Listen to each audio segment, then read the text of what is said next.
Bienvenue dans cette série de questions-réponses.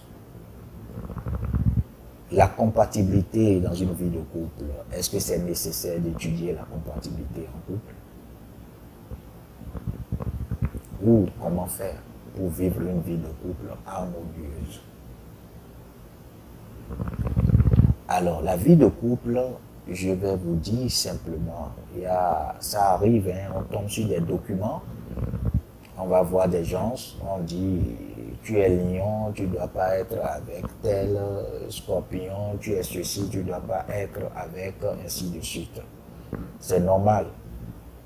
On va parler des personnalités, on va parler des caractères de chacun, mais au-delà de ces caractères, je vais vous dire, au-delà de ces caractères, il faut apprendre à vivre ensemble. C'est tout. En amour ou dans une vie de couple, il n'y a rien qu'on puisse dire que c'est stable, c'est un acquis. Il n'y a pas ça.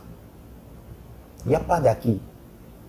C'est la gestion quotidienne de votre relation qui fait que vous vivez ensemble dans le temps et aussi dans l'espace. Quand vous voyagez pour aller ailleurs ou pas, vous avec votre femme ou avec votre mari, vous êtes tout le temps ensemble.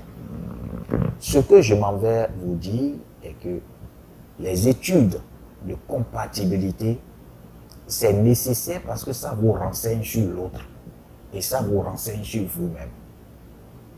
Et mieux tu comprends, ça ne veut pas dire que tu le laisses, tu l'abandonnes, mais tu vas apprendre à vivre avec ce dernier.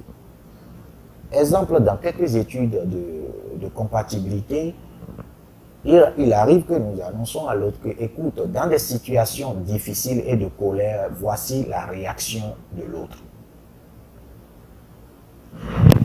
Ainsi de suite, pour passer un message à l'autre, tu dois passer ça autour de la table au moment où vous êtes en joie. Non, celui qui est en face de toi, il tient à sa liberté plus que tout. Ce qui veut dire que quand vous allez vous mettre ensemble, accorde un peu d'espace à ton mari ou à ta femme. Peut-être, si on ne te renseigne pas dessus, tu vas remarquer qu'au moment où tu veux rester au salon avec lui et puis tu le vois sur la véranda en train de lire un bouquin, en train de regarder légèrement son portable et autres, tu vas prendre ça mal. Mais si tu es au courant que c'est quelqu'un qui aura envie de temps en temps de se retirer pour trouver un espace personnel, tu es déjà au courant. Tu apprends à vivre avec.